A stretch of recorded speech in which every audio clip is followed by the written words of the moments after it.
فرعون کے بارے میں تو آپ سب جانتے ہوں گے. بائبل کے مطابق فرعون کی فوج پانی میں ڈوب کر تباہ ہو گئی تھی، پر فرعون بچ گیا تھا. تو کیا فرعون پانی میں ڈوب کر نہیں مرا تھا؟ آئیے قرآن کے اسی معجزے پر غور کرتے ہیں. 1881 در البحرین میں 50 حنوک شدہ ممیز ملتی ہیں جو کہ ایجپشین رولرز اور بزرگوں کی تھیں. ان 50 ممیز میں سے ایک ممی اپنے وقت کے مشہور ترین فرعون کی تھی، رامسیس II کی. رامسیس II کے بارے میں کہا جاتا ہے کہ یہ موسیٰ علیہ السلام کے دور کا فرعون تھا. پوری ایک صدی کے بعد فرانس نے ارادہ کیا کہ اس ممی پہ تحقیق کی جائے. فرعون کی اس ممی کو ایجپٹ سے فرانس شفٹ کیا گیا اور فرانس شفٹ کرنے کے لیے اس کا پاسپورٹ تک بنایا گیا اور پھر فرانس میں اس کا استقبال کسی بادشاہ کی طرح کیا گیا جیسے کہ کوئی زندہ فرعون ہو. فرانس کی ریسرچ لیب میں اس پر تحقیق کی گئی جس کی ٹیم کو ڈاکٹر مورس بکیلا لیڈ کر رہے تھے. انہوں نے جب فرعون کے 3000 سال پرانے جسم پر تحقیق کی تو انہیں اس کے جسم پہ سمندری نمک کے نشان ملے جو کہ اس بات کا ثبوت تھی کہ فرعون سمندر میں ڈوب کے مرا ہوگا، جو کہ بہت حیران کن تھا کیونکہ بائبل اس کے بالکل برعکس بولتی ہے. کیونکہ بائبل کے مطابق فرعون کی فوج پانی میں ڈوب کے مر گئی تھی لیکن فرعون بچ گیا تھا. لیکن جو دوسری بات ڈاکٹر مورس کو پریشان کر رہی تھی وہ یہ تھی کہ اگر فرعون ڈوب کے مرا تھا تو اس کا جسم اب تک برقرار کیوں ہے اور کیوں اس کا جسم باقی حنوک شدہ ممیز جیسا ہے.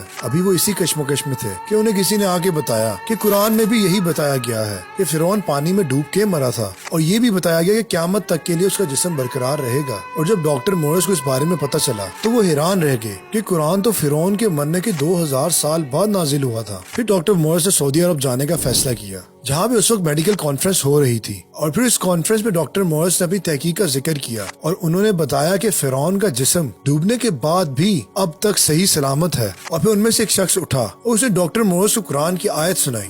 ہم نے بنی اسرائیل کو دریا سے پار کر دیا تو فرعون اور اس کے لشکر نے سرکشی اور تعدی سے ان کا تعاقب کیا یہاں تک کہ جب اس کو غرق نے آ پکڑا تو کہنے لگا کہ میں ایمان لایا کہ جس پر بنی اسرائیل ایمان لائے ہیں اس کے سوا کوئی معبود نہیں اور میں فرما برداروں میں ہوں.